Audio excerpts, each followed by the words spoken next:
If you're trying to figure out where the blower motor is in your air conditioning system, knowing it's usually inside the furnace or blower compartment can save you a ton of time and headache. Okay, so the blower motor is the part that actually pushes the cool air through your vents and into your rooms, right? It's tucked inside the furnace or sometimes just behind a panel in the blower compartment.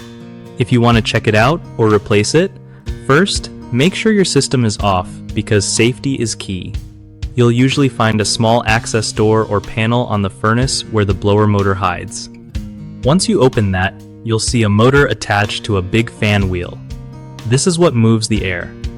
If your AC isn't blowing air like it should, the motor might be dirty, worn out, or stuck. Cleaning out dust and debris around it can help a lot because dirt slows everything down. Also, if it's making weird noises or won't run at all, that's a sign you might need a replacement or at least a professional checkup. One of the biggest mistakes people make with blower motors in their AC units is ignoring regular maintenance, which can lead to overheating and motor failure. Another common issue is not turning off power before trying to fix or inspect the motor, which is super dangerous and can cause serious injury.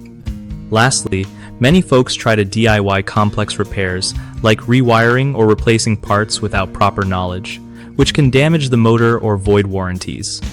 To fix these problems, set reminders for regular cleaning and inspection, always cut power before touching anything inside your furnace or blower compartment, and call a pro if you're unsure about any repair work.